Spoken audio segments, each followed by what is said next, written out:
ಅದೇ ರೀತಿ ಕಾವೇರಿಗೂ ಸಹಿತ ಇದು ಪರಿಸ್ಥಿತಿ ಕೇರಳದಲ್ಲೂ ಅದ. ಕೇರಳದಲ್ಲೂ ಈ ಮಳೆ ವಿಕೃತಿಯಿಂದ 5 ಜನ ತಮ್ಮ ಜೀವನ ಕಳ್ಕೊಂಡಿದ್ದಾರೆ. ಅದು ಸಹಿತ ಕೊಚ್ಚಿ ಸಹಿತ ಅದು ಇವತ್ತು ಪೂರ್ತಿಯಾಗಿ ನೀರಿನ ನಡುವೆ ನಿಂತಂಗೆ ಆಗಿಬಿಟ್ಟದೆ.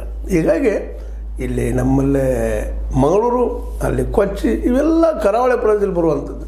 ಕೇರಳ ಅಂತ ಕರಾವಳಿ ಹೊಂದ್ಕೊಂಡಿದ್ದಂಥ ಒಂದು ನಾಡದು.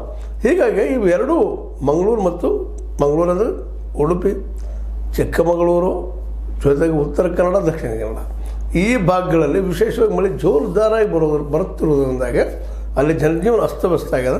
ಈ ಮಳೆ ಇದು ಉತ್ತರ ಕರ್ನಾಟಕಕ್ಕೂ ಬರೋ ಸಾಧ್ಯತೆಗಳು ಇದ್ದಾವೆ, ಇಲ್ಲಂತಲ್ಲ. ಇಲ್ಲೂ ಮೋಡ ಕವಿದ ವಾತಾವರಣ ಸಾಕಷ್ಟು ಅದ. ಈ ದಿಶೆಯಲ್ಲಿ ನಮ್ಮ ಸಿದ್ದರಾಮಯ್ಯನವರು ಏನಪ್ಪ ಅಂದರೆ ತ್ವರಿತಗತಿ ಅಂತ ಕೆಲಸ ತೊಗೊಳ್ಬೇಕು, ಮಾಡಬೇಕು ನೀವು ಅಂತ ಅಧಿಕಾರಿಗಳಿಗೆ ಸೂಚನೆ ಕೊಡ್ತಾ ಇದ್ದಾರೆ. ಮತ್ತು ಯಾವ ಅಧಿಕಾರಿ ಮಾಡೋದಿಲ್ಲ, ಅವರು ಸಸ್ಪೆಂಡ್ ಮಾಡೋದು ಬೇಡಪ್ಪ, ಅವ್ರ ಶಿಕ್ಷೆ ಶಿವಂಗ ಮಾಡ್ರಪ್ಪ ಅನ್ನೋದು ಮಾತನ್ನು ಅವರು ಸ್ಪಷ್ಟವಾಗಿ ಹೇಳ್ತಾ ಇದ್ದಾರೆ.